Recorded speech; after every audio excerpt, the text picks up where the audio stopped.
what leadership lessons does any organization or person have to learn from Kennedy? What you talk about, he learned from his mistakes, he grew in the position, so forth, which would have led to different choices. How would an organization utilize that sort of thinking?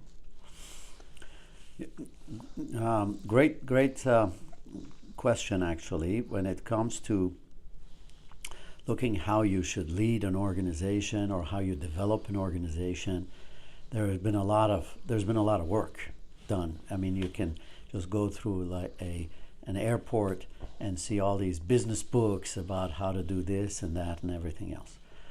There are two books that I have seen and over the past number of years that are really, I think they both are exceptional in their own way.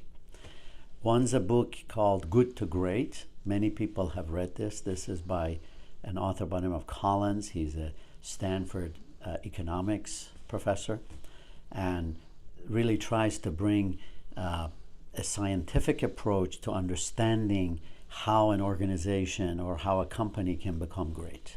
That we can talk about that. And I have found that to be the Bible of everything I have done with my organizations and so forth. And then there's a more recent book by one of the founders of PayPal. It's actually a very small book. It's blue in cover by Peter Thiel. 0 to 1. 0 to 1. Yeah, You've read that. I have read it. Excellent. And I think that's it's a book that takes a little bit of digesting because it seems like a very sort of ruthless approach to how you do business in this world. But I think that if you really sit and take it for what it was meant to be, it is very, very helpful for everybody. And you can take these lessons, I think, for personal life. You can take it to family life. You can take to your business with your building a business or an organization, or even to a country. So, and I think if JFK, for example, and obviously we both respect him and his legacy, but if JFK were alive, he would have done many of these things without even having to read this book.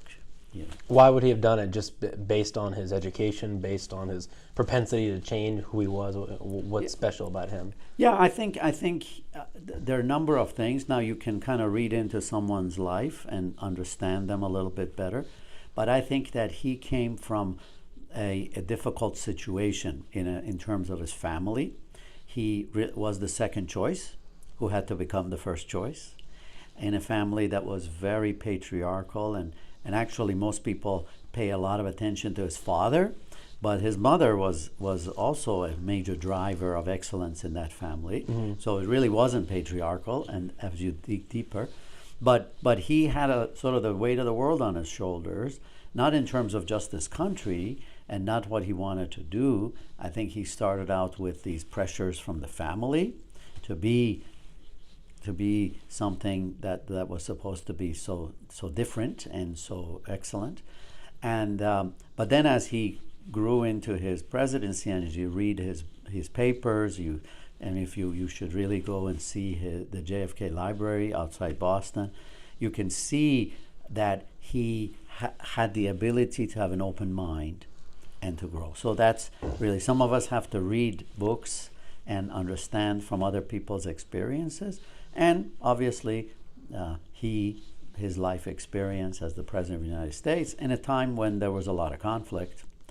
And you know, it's a fascinating thing. It's like, and same thing with his brother, which really came from him, because the two of them, you know, imagine these WASPs from the Northeast who were used to having African Americans really as servants and sort of in a different capacity, who never even thought about civil rights, not because they were bad people, just because they never were made to see it or what it was, had the capacity at a time where this was totally foreign to them to start talking about it and seeing it for what it was, and all of the discrimination in this country. So that takes a lot of courage. That really takes a lot of courage, because certainly it was not politically expedient. It certainly was totally foreign to them and so forth. And and then on and on and on. So, and then to the point where his brother, when a few years later, when he was running for president, again, I don't want this to be a history discussion, but really, he changed. And this is the sign of a good man, where he says, I didn't even know this stuff existed, and now he became the voice of the African American people as much as he could in the 60s, and that's impressive. That's because there were so many other things at the time that would have been considered to be politically a better way to go. And we were talking earlier about trust. Trust is huge in whether you're a leader of an organization or a country or people and so forth. I mean, it's amazing to me that the only city in America, a large city in America in 1967 or 8, when Martin Luther King was assassinated, the only large city that didn't have riots was Indianapolis. And the reason they didn't have riots was that very day, Robert Kennedy was on the campaign trail in Indianapolis. And he spoke the truth to this audience of African American people who were ready to burn the place down. Right? I didn't know that. Now, he spoke the truth. And most people told him, the mayor, everybody else said, don't go there. Don't hold this rally. Don't do this stuff, because we're going to have major problems because some horrendous thing has happened, right? And I think the people were very frustrated, and everything was incendiary. He talked to them. He stood on a truck bed, spoke to the crowds, and he spoke from the heart. And he said to them that I too had my brother assassinated. But my brother was assassinated by a person who was a white man.